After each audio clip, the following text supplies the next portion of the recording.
Restaurant Unstoppable, inspire, empower, and transform the industry.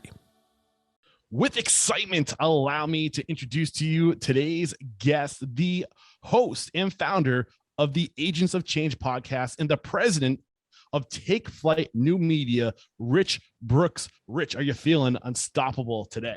I am feeling unstoppable, Eric. Thank you for asking. Dude, thank you for joining us today. I'm really excited for today's conversation. It's not every day that somebody approaches me to contribute to Restaurant Unstoppable, who I recognize. I got a lot of requests to be on the show, but when I recognized your Agents of Change, I think it was first John Lee Dumas, who I heard discuss you or reference you. And I know if John's talking about people, and I've heard you in reference in a few other podcasts this is way before I even started my podcast. So I'm excited to be connecting with people that I was looking up to back when I got started. I know we're in good company. I cannot wait to get started, but let's get that motivational, inspirational ball rolling with a success quote or mantra. What do you got for us? So many to choose from, but the one that I always come back to is luck favors the prepared, which I think originally Marie Curie said, but it was updated in the Incredibles, and Edna said it, and I liked her phrasing of it better. So luck favors the prepared is something to live by.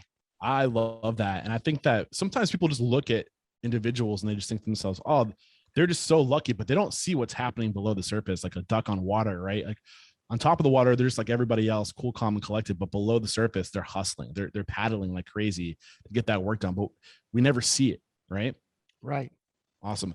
So before we get into today's subject, we're going to be covering the remarkability formula, and there's 4 lenses we're going to be going over today. I kind of want to just introduce you to the audience a little more informally, learn a little bit more about you and why we should be listening. So why should we be listening to you? Who are you? Oh, well, I don't like phrasing it like that because I don't like to make too big a deal of myself, but I'll definitely give you my backstory. My name is Rich Brooks, and close to 25 years ago, I started the company Flight New Media, and it was me working out of my apartment in Jamaica Plain, part of Boston, and building websites. And then I just got into some search engine optimization, and after that blogging, and then social media, and moving to Maine and kind of continuing to grow this company, and really running an agency for nearly a quarter of a century and just learning the ropes without, anybody really teaching me. I just kind of had to figure it out on my own. And along the way, kind of getting involved first with blogging, and just by luck favors the prepared, right? By luck, getting into this group called these business blogging consultants, and contributing with some well-known bloggers at the time. And that got me an opportunity to speak at the first year of Blog World. And that was fantastic, and got to connect with some new people, including people like Mari Smith and Pat Flynn and Mike Stelzner, who continues to mentor me and give me a lot of great advice. And that caused me to start a side project, which is, as you mentioned, the Agents of Change. And that has been a 400 plus odyssey of interviewing digital marketing experts from around the world, all with the idea of helping or empowering people, marketers, entrepreneurs, to reach more of their ideal customers online. And it's also been an annual conference right up until COVID that I had right here in Portland, Maine, 400 or so people showing up each year, and which may not sound like a lot, but if you know Portland, if you know Maine, we only have one area code, 207. So there's not a lot of people here. So to be able to pull in 400 people is actually quite a feat. And we're hoping to bring that conference back next year. What time of year was this conference? September, the best month of the year in Maine. If it was in the winter and you pulled in 400 people, that's really saying something. Well, those would just be the people who were like hanging around anyway. So, but yeah. Awesome. Great way to get this thing started. So let's just get right into it. What are the 4 lenses that we should be? Well, actually, let's start with why is marketing so difficult for so many companies? Why is marketing and teaching marketing your thing? Well, I never took a marketing course. I never even took a business class, to be honest, in college. But, I kind of have always been fascinated by psychology, which is really marketing, right? Marketing is so much of psychology. And so it's been something that I've been drawn to over the years. And, I was also always fascinated by computers and the internet. So it kind of, that's just where I ended up. And what I noticed is a lot of people were struggling with their marketing, and they couldn't figure out why. And one of the biggest things that I noticed is like, they They didn't know what they were doing. They weren't putting out messages that resonated with anybody. They just thought that marketing was about, optimizing your website, or it was about running Facebook ads, without ever taking that first initial step to try and figure out who's my ideal audience, and what are their problems, and what is the message, and most importantly, perhaps once I've done that, how do I stand out online, or to use my vernacular, what makes me or my company remarkable. And so that was kind of like the impetus of really sitting down with businesses who first just came to me for a simple website, and kind of digging a little bit deeper into what was their business, and who are they trying to serve, and what were they doing to kind of separate themselves from the competition. And over time, it kind of developed into what we're now calling the remarkability formula. This idea of kind of a process to be able to stand out from your competition and attract the right type of clients. This is striking close to home for us right now, because we just did we're in the middle of doing a 3-part business planning workshop with Nice. Robson, and the part 1 of that 3-part workshop is, who are you writing your business plan for? Who's the audience? And a lot of this is striking close to home right now. So why is it so hard for people to discover what it is about them that makes them remarkable or unique? That's a great question. I think there's a few reasons. And one is, not too many people like to admit they're remarkable or say that they're remarkable, because it feels like it's grandiose, right? Yeah. It's like, who am I to say that I'm remarkable? I mean, you heard me, I was self-deprecating. I've been doing this for 24 years now. So I think that that's part of it. The word is a little frightening. And so it's safer to not put yourself out there. And because of that, then people don't really get the benefits of standing out online. They want to stand out online, but they're afraid of making that step. So what I want to do is kind of demystify the word remarkable. So really all that means is that there's something about you or your company that's worth remarking upon, that helps you stand out, get people talking, and provide real value for people who are going to appreciate what you're bringing to the table. So it's just like self-reflection, but I can totally relate to what you're saying with this mentality. I'm not the best self-promoter. I mean, Jared he's sitting here, he'll tell you, my right hand man, he's like I'm not the best self-promoter. For me, it's like I was raised to be humble, and to do the work, and let your work speak for you, right? Why is that the wrong mentality? I don't think it's the wrong mentality in terms of you should be doing quality work. And so I never want people to think that it's all sizzle and no steak.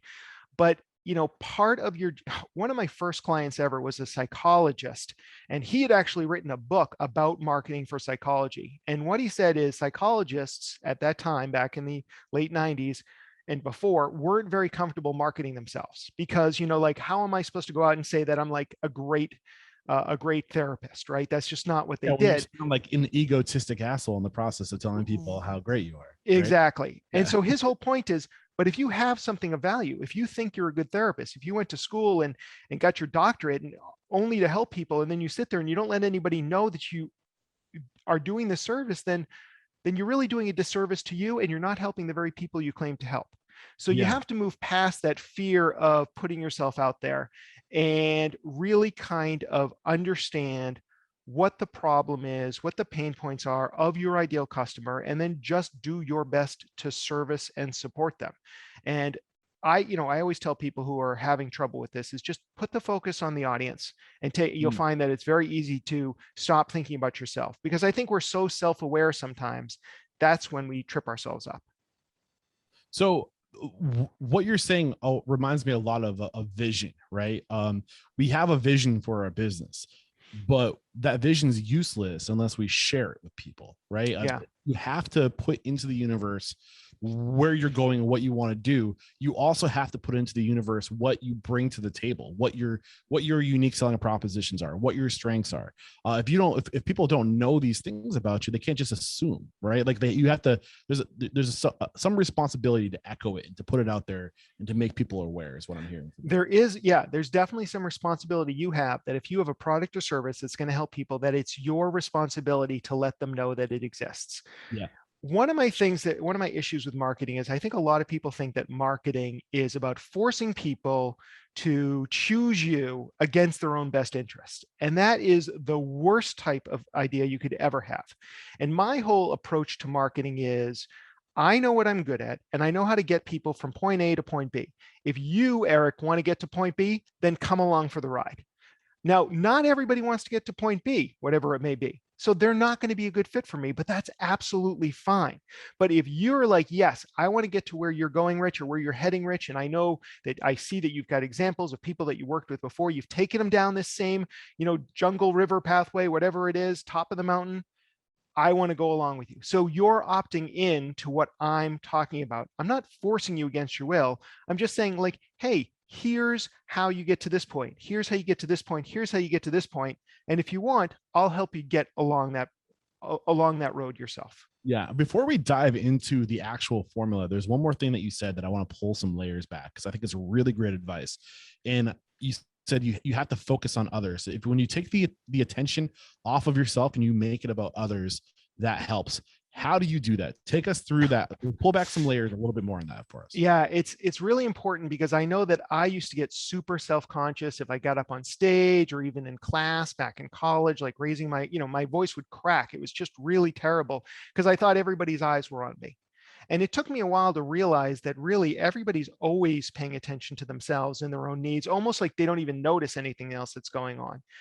So I think that that's part of it. And I just find that whenever I start to get too self-reflective, like as soon as I start saying like, did I wear the right outfit for this interview? Did I do this? Did I do that? Am I coming across as being too self-deprecating or too egotistical? I just stop and I just say, what does Eric need for me to do right now? How can I best support him? Or what does Martha and anybody else who's listening, what do they need right now? And as soon as I start taking the spotlight off me and putting it onto somebody else, that's when I find that everything falls into place. I stop worrying about what people are thinking about me, and I'm only putting my focus on them.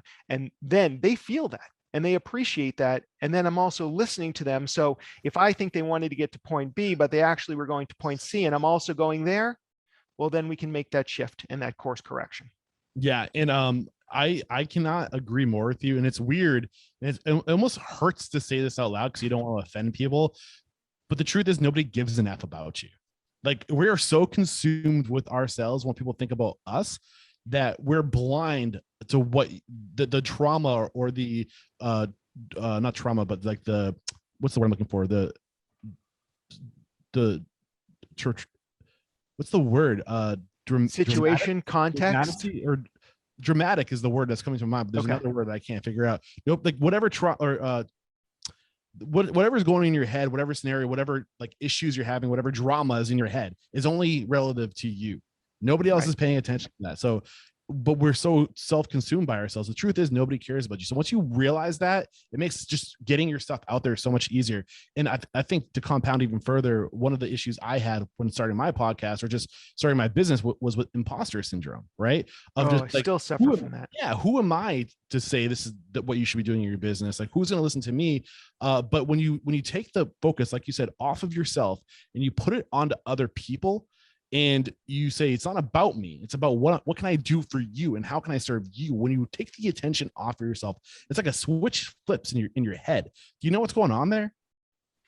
Psychologically, I don't know exactly what's going on there, but I mean, I certainly feel it every single time that I notice it. And it's kind of like I do a little bit of meditation, not as much as I should, but it's the same kind of thing. It's like once I realize that I'm thinking about something else, it's just about letting that drop off and focusing on whatever I'm supposed to be focusing on or nothing. And everything starts to go back to the way it is. And I just feel that we get in our own way when we're trying to, if we're promoting ourselves too heavily or if we're focusing too much on ourselves, we can't really serve other people. But once we put the attention on them, it's actually self-serving for me. Because once I start paying attention to what Eric needs or whoever else I may be talking to, I relax because suddenly I'm not holding up a mirror to myself and criticizing every single thing about me, how I speak, how my hair's parted, oh wait, do I have hair ear showing today, whatever it may be. I just relax and I just go with it and I put the focus on them and then suddenly it's over. Because you're right, everybody's really involved with themselves and that's just human. I remember one of my first presentations ever was about blogging, in a public scenario. And a friend of mine was there, and I had this whole opening bit. And as soon as I got up in front of this group, I totally freaked out, forgot what I was saying. And that back then I used to have slides that had almost everything on it anyway. So I just turned around, and for the first two slides, I literally just read the slides until I caught my breath and then finished the presentation. And afterwards she came up to me and she goes, "That was great." I said, "Well, yeah, after the first 10 minutes. And she's like, "What are you talking about?" I said, when I froze and I forgot everything I was saying and I turned away from the audience and I read the first two slides." She goes, "Rich, I think you were the only person who noticed that." Yeah. And And it was really like, wow, like if you didn't notice that, and she's the kind of friend who would be honest with me, I'm like, I guess I really am overthinking this, and I should really just focus on who's sitting in the audience and not whether my joke landed or whether this slide looks good or whatever it may be. It's okay to be a unique individual. It's okay to have strengths, and you have to be your own champion. And I know I'm being a huge hypocrite when I'm saying this, but it's true. You're right. And I think we've set this up really well. I think we can now start to pull back the layers on what the remarkability formula is. And you are just about to get into what the remarkability formula is. So what is the remarkability formula? Yeah, Eric, you queued that up really well with your last comment. And the whole idea of the remarkability formula is, if you want to succeed in a world and online that's as busy and competitive as the one that now exists, then you really have to figure out how you can identify and name your own remarkability. And as I mentioned earlier, everybody, or just about everybody, can be or is remarkable in their own way. And it's about finding out what that is. And over years of working with different businesses and entrepreneurs, developing out their business plans, working with them on their digital marketing, I started to come up with a series of questions that now has evolved into what I'm calling the remarkability formula. And what it is just the idea that there are 4 lenses that you can use, and I recommend going through all 4 of them, to figure out what makes you remarkable. And you can layer these together. So it's just like you find something that's remarkable about yourself and find or focus, doesn't mean you stop. You just work your way through this process. And when I've sat down with business owners and entrepreneurs to kind of do this remarkability formula work with them, some of the stuff comes immediately. And other stuff, they have to go back to their team, they have to go back and think about it, and it might take some time to develop. And so I'm happy to go through all 4 of those lenses. I can give you some examples of how this may work, and maybe some ideas of the way that even your audience might uncover their own remarkability. Before we start pulling back the layers on these 4 elements of the equation, just list them off real quick. What are they? Sure. So they're find, focus, fashion, and frame. Okay. So the short versions of this is: find is there's already something remarkable about your company. Focus is about niching down. Fashion is about creating something that's not intrinsic to your offering, but is in alignment with you. And then frame is about repositioning what you're already doing in a way that's really going to resonate. Okay. How is this different than, say, a SWOT analysis? There's always going to be like 7 different personality tests, and it really just comes down to which one feels best for you. So I think that some of this is going to be overlapping this. And before we got on the call today, or before we hit record, I was mentioning, like, I didn't invent rocket science or new Coke with this. There are other people who have talked about, a unique selling proposition, or the blue ocean strategy, or Seth Godin's the purple cow. Yeah. What I'm hoping to do is just create a system that anybody can follow. So it doesn't seem like, oh yeah, I understand how Apple Computer could do this, but how could I, who just owns a small flooring company in Portland, Maine, how could I possibly find what's remarkable about my business? And that's what I'm trying to accomplish here, is help anybody really uncover their own remarkability, so that they're not competing against other people, so that they're attracting the right type of client, and how to make their marketing feel effortless. So you said find is about basically finding what's already there. Focus is about niching down, and fashion is about getting alignment with who you are. What was the framing? I missed that part. Framing is basically repositioning what you offer in a way that makes it more valuable to your audience. Okay, so let's I can give you examples of each one. So yeah, feel free to pulling back the layers. Let's start diving into these, starting with find. Get into it. Absolutely. So like I said, find is there's already something remarkable about your business, and it's just about identifying it, and through marketing, amplifying it. So, there's a few different examples that I often talk about. And one is when I bought my first house it was in really dire need of a paint job. And so you might think, well, house painters, that's not really anything that you could be remarkable about. You might be cheaper or you might have better Yelp reviews, but neither of those things are really remarkable. So, but what happens is that very often when you get your entire house painted, they may be there for a week or more. It's a mess. That it's just like, it feels like you're in the middle of a construction zone. It's very uncomfortable. One of the guys we talked to said he'd get the entire job done in 2 days. And we're like, you're hired. So on the first day, he shows up not just by himself and with a friend, but it's 20 guys show up in 5 trucks, and they jump out and they get the ladders up, and they're just like hits, immediately, like swarming ants. They're just all over the house. They're hitting every single board, cleaning up everything. And by nightfall, they're all done. They might have even been singing sea shanties along the time, but that may just be me remembering it the wrong way. But it was amazing. And then 2 days later, after it dried, they came back and they did the whole thing again. Now, you can imagine that my neighbor, seeing all these people like Extreme House Makeover coming to our house and getting it all done in 2 days, they notice this. And this is remarkable. And another important thing about remarkability is, whenever possible, it should be something that's really difficult for your competitors to steal from you. And as you can imagine, in this job market, trying to hire 20 guys is nearly impossible. But even back then, it was a very difficult thing. Most house painters can't keep that many people on a job or on payroll the whole time. So this was really something that was hard to compete against, was already part of their business, and he had gotten pretty good at explaining what made them remarkable. Okay. So in reference to the restaurant industry, are there any examples you can think of, good examples of something that would make you remarkable?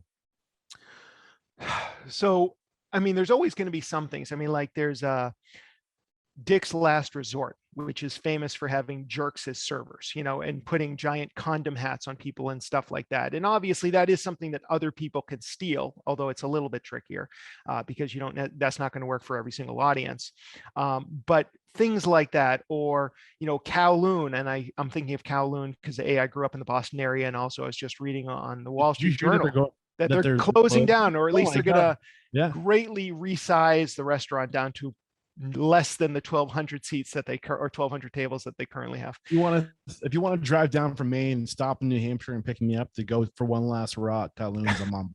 All right, that sounds good. Well, I'm already bummed because when I went to my Camp Bowercrest in Amesbury, Mass, all those years ago, the waiter's trip always went to Hilltop Restaurant, and now all that's left is just the giant cactus sign out front. And that was like, it was probably terrible food, but it was always like such an epic trip down there. And having that giant cactus was always something that people would remember. So Route 1, Boston area will for never be the same. That's for sure. But absolutely. What were you going to get at with the Kowloon? What makes them unique? I think for them, it was building up something where they had it was more than just a 1,200 seat restaurant, which is pretty unheard of anyways, pretty uncommon. But it was also that they had famous comedians go, and Jerry Seinfeld and Phyllis Diller would go and perform there. I mean, it was not your typical kind of restaurant. Now, over time, it also became something of a little bit of a community center where people would go for their communions or their bar mitzvahs or what have you. So it continued to build over time, which is an important thing to keep in mind. Sometimes you might come up with something remarkable right out of the gate, and other times it may be something that you're hearing back from your audience. Maybe they heard that, hey, I'd love to have my bar mitzvah here, or I'd love to have my father's 70th birthday here. And suddenly, they start to say, this is really where we should start to focus our attention. Okay. So what happens once you've found your, whatever it is that makes you remarkable, your unique selling proposition? Well, so I would say, first of all, even if you discover that there's already something in the find category, I would still go through all the other filters, because the more filters that you can layer upon or the more lenses you use to kind of layer upon, the more difficult it is for anybody to compete with you. And the whole goal to being remarkable is that you really don't have any direct competition. And so other examples of find in the find category might be around pricing, for example. And I'm not saying you should be the least expensive, because that's not really, being cheap is not remarkable. Being the cheapest might be remarkable in certain situations. Giving out free food might be remarkable. You might also go out of business, but the bottom line is that certainly would be remarkable. And I've heard of restaurants that like all the food on Sundays are free, or all the food on Tuesdays are free, whatever the case would be. And it got incredible word of mouth, and that caused people to go all the days of the week, not just when the food was free. Once something's been done once the novelty is worn off, then it may not be remarkable anymore, but it is still something that might be worth trying. Yeah, And so or having something that's on the menu, like say seasoned popcorn, which you can make in-house with next to nothing, and maybe give that away for free or do it for like 50 cents, but you have something else on the menu that is a big seller that you're bumping up maybe 50 or 20 cents extra to compensate for that cost of popcorn. So you, as the consumer, you're getting huge value by getting something free that's costing you next to something, and they're paying for it. They just don't know how they're paying for it in other places. right. And it's funny that you say that, because that brings me back to every other Wednesday, my dad would take me out one-on-one to the ground round when I was growing up. And back then you could take the peanut shells and throw them on the ground. Like that was their big thing. You can get free peanuts, free popcorn, and you could throw the peanut shells on the ground, and people love doing that. And then I think somebody went into anaphylactic shock, and that was the end of that. But at the same time, it was something that people loved, that idea that you could just be so casual in a restaurant and they would just clean up after you. And it probably cost them next to nothing, but it was something that got people talking about the ground round when it was still kind of a fledgling chain. So a big part of this isn't just pricing, but it's also the experience that you're creating that's unique.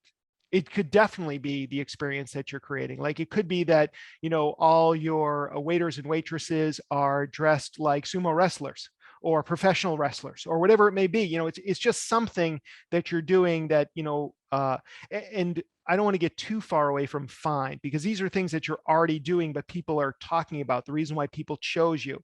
It was back in the day, Domino's with their 30-minute delivery promise and stuff like that. That was something that was really nobody else was offering at the time. So those are things that they found worked for them until it didn't, and they leaned into it. Anything else you want to unpackage with Find? There's so many things that you can figure out. It could be your people. It could be, like we talked about, not you. You might be the most expensive. That the pricing thing. It could be the way that you deliver the food. It could be the fact that you only do curbside pickup, or that you deliver it right to the people's houses, or whatever it may be. Or you have specialty cocktails that are really novel, not just fancy, but one of a kind concoctions that would get people talking. And that's the reason why they like going to your restaurant. So I'm happy you mentioned people, because when one of the concerns that popped up in the back of my head, is one of the lessons I've learned over so many interviews with restaurateurs, is when you're looking for this unique selling proposition or whatever your strengths are, would you say that should be something that you bring to the table, like a personal strength of your own? Like if you're the owner of the business and you're good at doing this thing, should you hinge the business off of your ability to do that thing?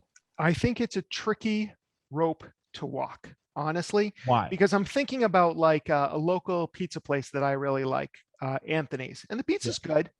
And but the people are fantastic. Like I just love them. Every time I walk in, Tony's like, Rich Brooks, with his big handshake, and always grabs me by the hand and stuff. Always has a story to tell about his days in the East End in Boston. It's just like, it's hard not to fall in love with Tony, right? He's just a great guy.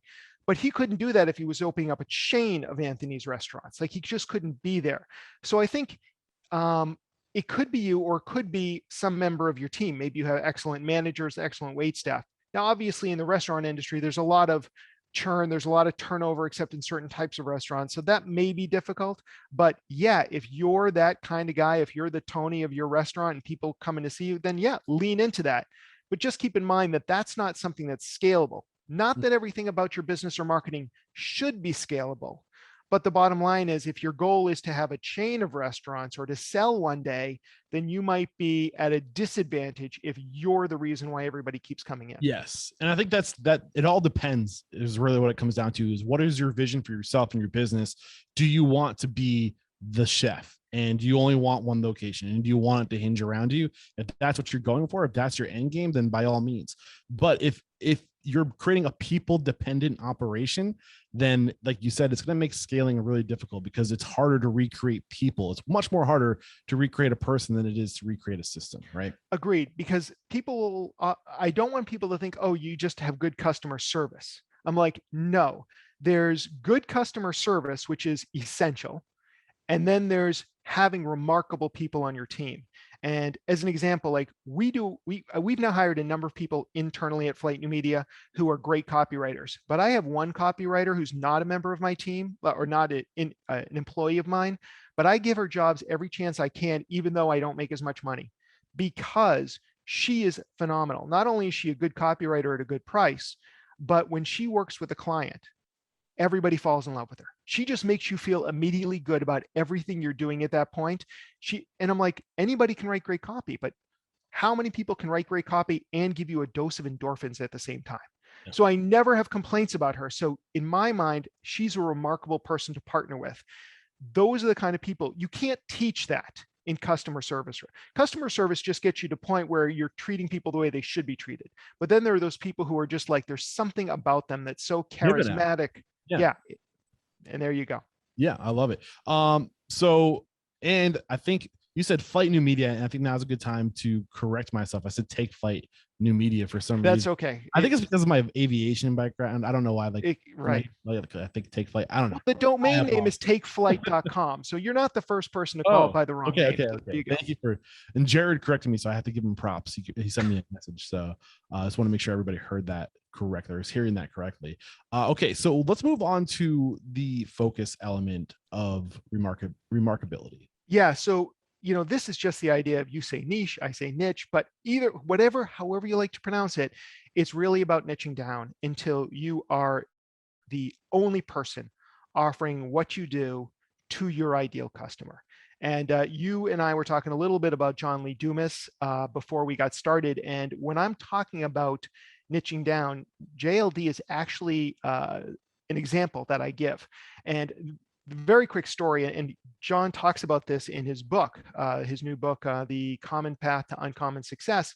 And he talks about when he first got started, that he was an avid listener of podcasts, wanted to start his own podcast, trying to figure out how he could stand out. And one of the things he noticed is that every podcast back then was a weekly podcast, and he would often be frustrated by the lack of inspirational business content out there. So he decided what he was going to do is he was going to do a daily podcast. And everybody's like, you can't do a daily podcast. It's not done. You're going to burn out. Not only that, no one's going to want to listen. Nobody wants a daily podcast. That's just too much content. And John was thinking, like, I know that it's not for everybody, but I know that there's an audience out there who are looking for a daily podcast episode. And so he went and he did it. And in part because he was doing it every day, and in part because he developed this niche. And just around that time was when podcast again was blowing up, and all these journalists wanted to interview, podcasters. He immediately came to the top of everybody's mind because he's doing it every single day. That got him more visibility, that got him more listeners, that got him more guests, that got him more sponsors. That's only one reason why John Lee Dumas became, the entrepreneur on fire. But it is a very good way of looking at it, because even though he did more rather than less, it's still the idea of he niched down to serve a smaller audience. And when you serve a smaller audience, you can often get rid of a lot of your competition because they don't want to go after that smaller slice of pie. But you also get much better at serving that specific audience, and you can charge much higher prices. And when I was doing my research into remarkability, I found this interesting statistic that in 2017, I believe it was, the average primary care physician, your general doctor, was making $247,000 a year in the US, which is nice work if you can get it. But the average specialist that same year was making $399,000. Now, these are doctors who actually can help you with less things, and they probably know less, but they know more about a very specific area. And when you need help in that area, you're willing to pay more to a specialist to get that.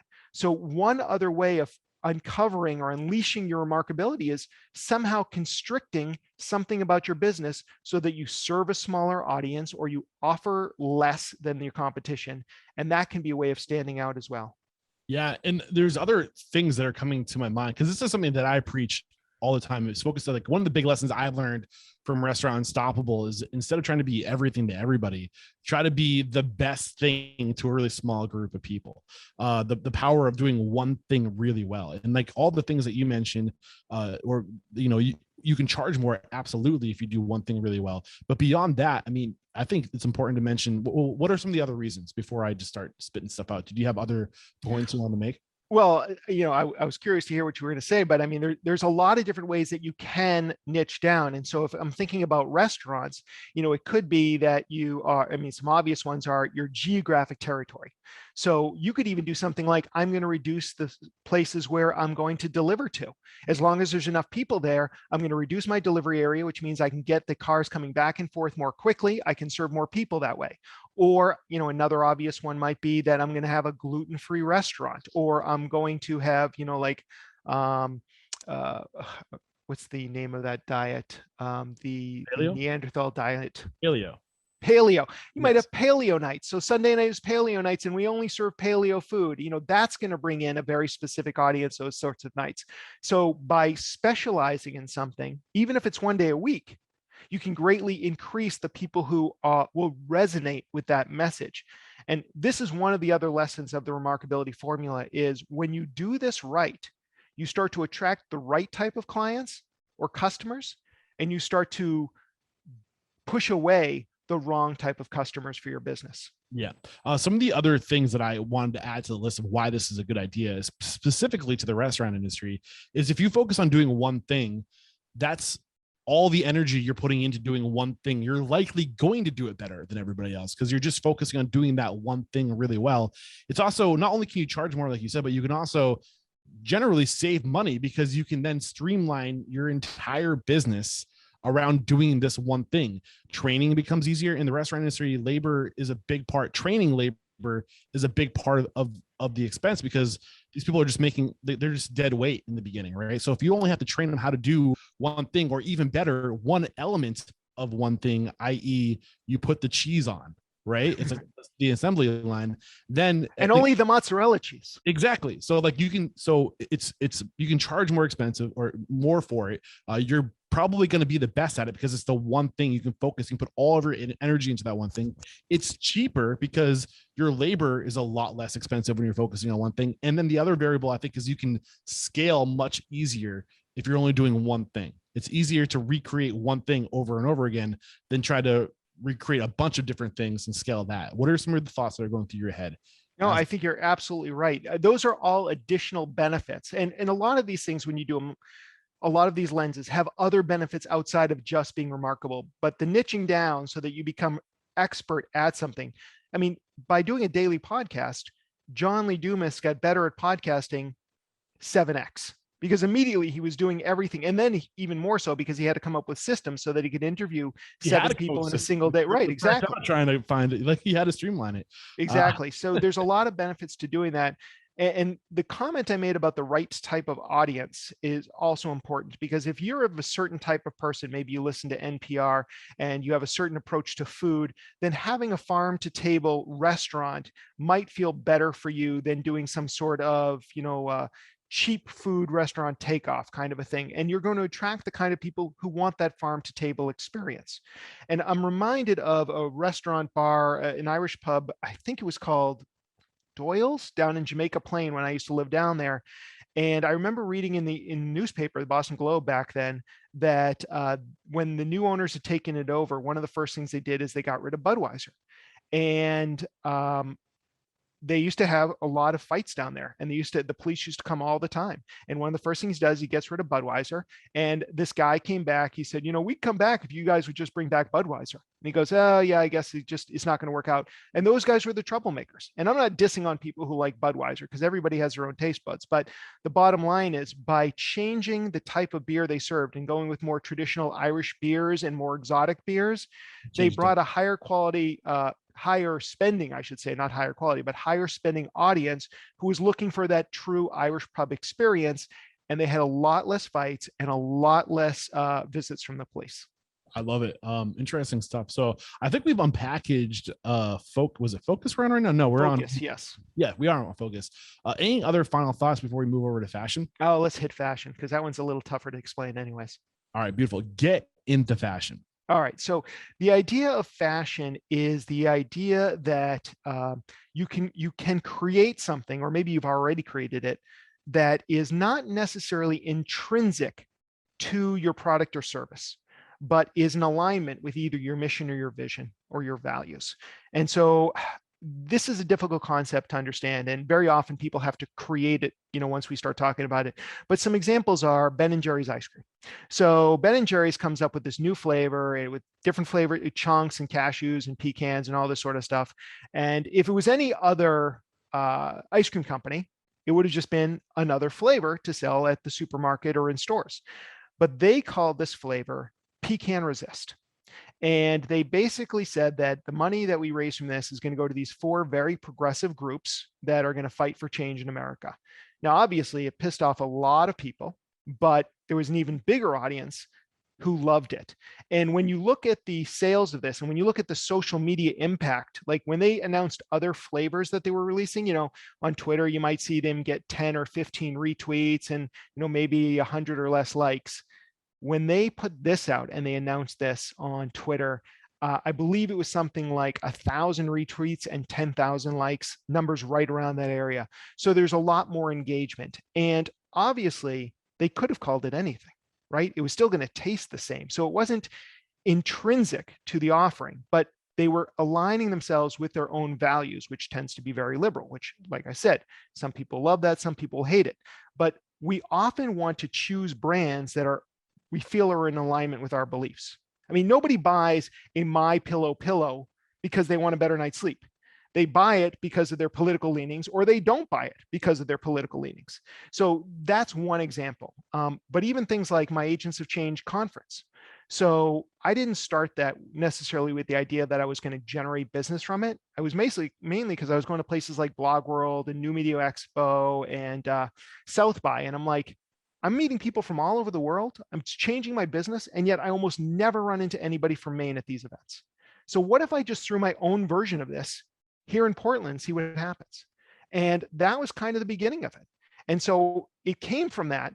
And obviously, Flight New Media is an agency that does digital marketing, and Agents of Change is kind of empowering people to do their own. But there's a lot of alignment in the values here. Like, I want to show businesses how they can succeed online.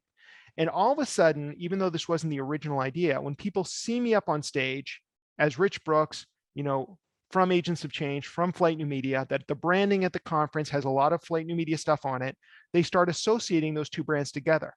And so, like any business, when somebody calls me up and they're like, hey, I'm looking to do some business with you. And I say, how'd you hear of us? They're like, oh, well, I've been going to the Agents of Change for like 5 years now, but I finally need a new website, or I finally need social media help, whatever it is. And then that's how it starts. So Agents of Change became something extrinsic. It became something that we fashioned that ended up bringing us literally hundreds of thousands of dollars worth of business since I've started. And I love this one. I was thinking back when you were talking about niche, I almost asked you, well, can't like a core value be something that you can focus on, or something, or whatever makes you remarkable, right? And I'm happy that I sat on that question, because it seems like that's what you're addressing with fashion. Is it's kind of like Simon Sinek's start with why. Yeah. Right. Like, why are you doing this thing? What is your purpose that is unique, that might resonate with the people who want to do business, or who will do business with you because you resonate with them? Right. So here's an example, right? And this is a restaurant example that I often use. I should have started with this one. Have you heard of the Lost Table in Maine? The Lost Table. The Lost Bear? No, the Great Lost Bear. That's a different one. I'm sorry. It's the Lost Kitchen. The Lost Kitchen. I'm sorry. I got it wrong. The Lost Kitchen is this small, like 8-table restaurant in, I want to say it's Liberty, Maine. It's like 17 miles from the coast. It's seemingly 1,000 miles from everywhere else. And it's a seasonal restaurant. And basically, the only way that you can make a reservation, because reservations, again, not remarkable. The only way you can do it is to practice your penmanship. Because what you have to do is you have to write a postcard to them between very specific days. Pre-COVID, it was like April 4th through April 10th, and you send it in, and then they basically randomly choose, or whatever system they use, who's going to get a reservation that year. And it's just crazy that they would do it this way. They actually started it because the year before they had gotten featured in a bunch of magazines, and something about it took off, and they had their phone lines crash on the first day they took reservations, when 10,000 people tried to call at the exact same time. So the next year they switched over to postcards. And so that's how that basically started, which is a great story. And I'm sure people are like, yeah, well, I don't have 20,000 people who want a reservation at my place. They were already successful. Yes, they were already successful. But again, They could have used an app, they could have used OpenTable, they could have used Resi, whatever it is. They could have built an app, right, to take those reservations. They wouldn't have to deal with all of those postcards. Yeah. But this is a very organic farm to table experience. Like basically the, I'm blanking on her name, Erica French or something like that. Whatever she is, she never studied culinary services. She just basically got into it. And she basically just decided that she was going to start this restaurant. Great backstory, but everything about it is organic. Like she has personal relationships with all the farmers. They take a picture. They're like, here's what we're pulling today. She's like, great. And then she makes up the menu that night. And you sit at these long tables that she made herself with random other families. Like it's a very organic experience. Well, the whole thing, it sounds like the whole thing about this brand is organic from the exactly. So because their brand is slow and like slow food, not slow meaning like intimate. Right. This isn't fast food. This is very intimate, slow. In the process of making a reservation itself is slow and intimate and old fashioned. So it's very aligned. It's very on fashion. Exactly. So that's a good example of fashioning something that, obviously they didn't need to go the postcard route, but it is a great approach. And if I can give you one more example, that's also in the food industry, not exactly restaurants. Yeah, before you give me that example, okay. though, I love thinking of what you just shared with us.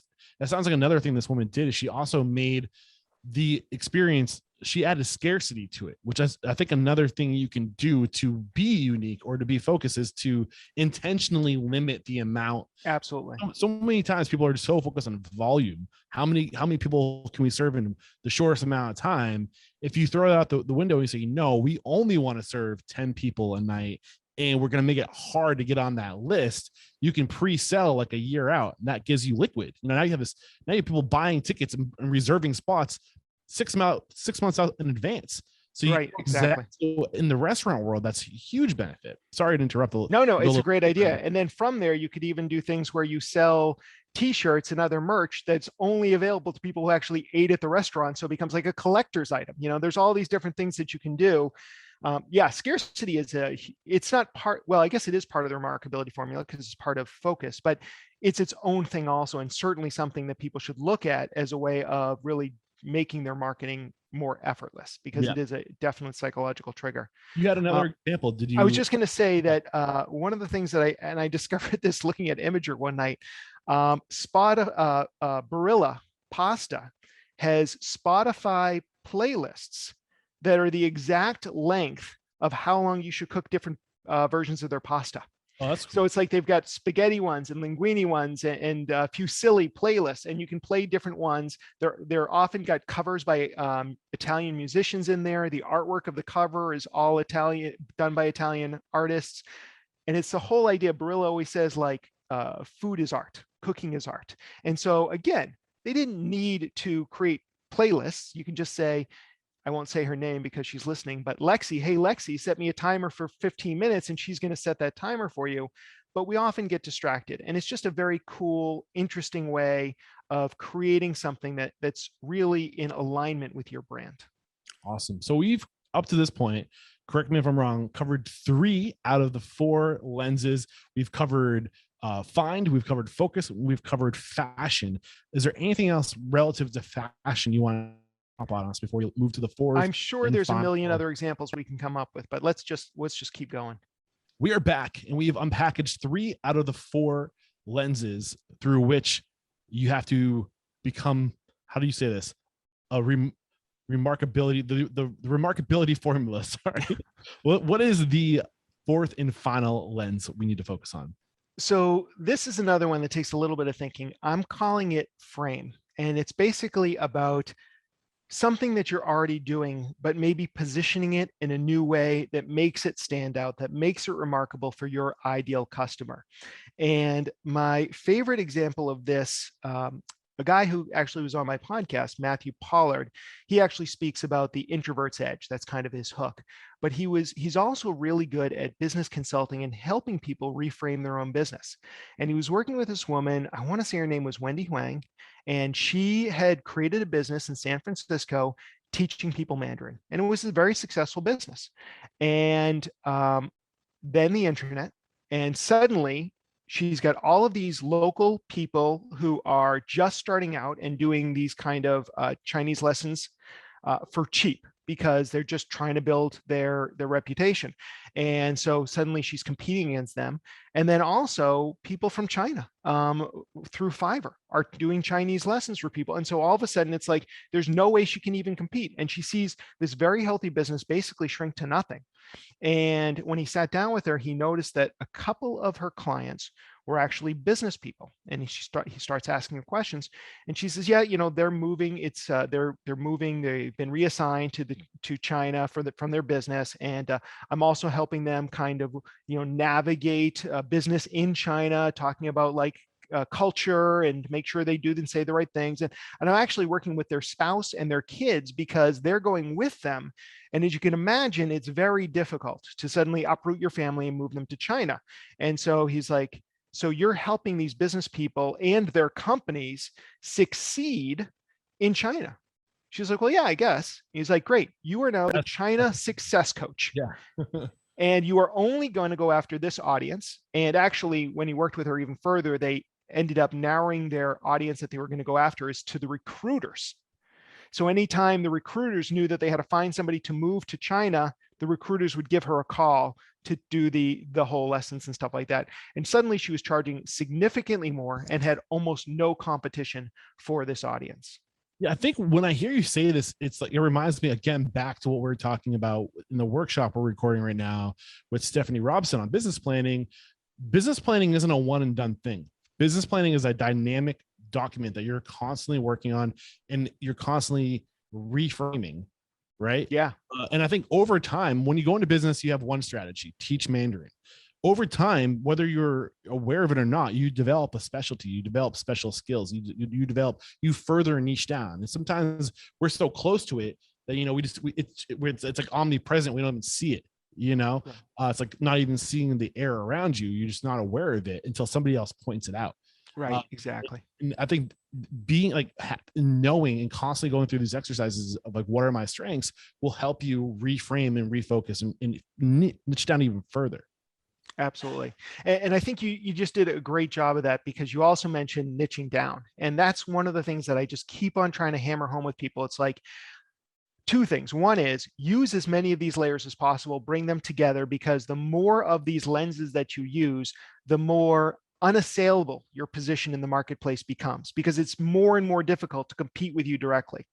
But the other thing is, at the end of the day, these are just labels. These are labels I more or less created to simplify the process and to let people memorize what they are so they could take this away with them. And so understanding that, like Wendy Huang was using frame, but she was also using focus, because ultimately she targeted her audience specifically for people whose businesses were forcing them to go to China and had all these other issues that they needed to address. And so a lot of times it's about combining these, and it's recognizing that these are just labels. They're just a process to help you uncover or create something remarkable about your business or your restaurant. The question, what I have to ask you is, how can we connect? What's the best way to connect with you? Sure. So if you're on social media and you just want to connect with me, I am the Rich Brooks on every single platform. If you're a podcast listener and you like more of this digital marketing stuff, I'd invite you to check out my podcast at theagentsofchange.com, and it's the Agents of Change podcast. And, if you are interested in doing any work with us, you can also find me. Just use the contact form at takeflight.com. Yeah. And I didn't give you a heads up about this, but I wrap up every chat by having my guest call somebody out. So when you're thinking about the restaurant industry, is there a restaurateur or somebody, maybe a restaurateur who's doing marketing really well, who comes to mind? Somebody that you think I should get on the show to be a future guest mentor? That I know the restaurant world isn't your focus. No, it's not. And you must know, and Bruce Irving, yes, right? Of course I yeah. know. So Bruce would be the guy that I would think of when it comes to marketing and restaurants. But who might be interesting? There's a guy up here who both my girlfriends, both of her daughters work at his restaurants. He owns two restaurants here. One's more of a bar and one's a restaurant. But he does a great job with the restaurant itself and creating a real experience and an atmosphere. Joshua Miranda, and the two restaurants are Blythe and Burroughs. That's more of the bar one. But in Portland, you always have to serve food. They also do the most crazy, delicious cocktails there as well. And then his new Italian restaurant, which is called Via Vecchia. And both of those are excellent. Definitely, if you're in the Portland area, I check both of those out. That was Joshua? Josh Miranda, like as in your rights. Josh Miranda, look out, I'm coming after you. And I have to admit, when you first started saying that your girlfriend worked there, her $2 worked there, I thought you almost said your two girlfriends worked there. And I was like, what kind of that would have gotten me into trouble for sure. Yeah. Awesome stuff. Thank you so much, Rich. This was a lot of fun. Tons of great advice in today's episode. There is no questioning. You are unstoppable.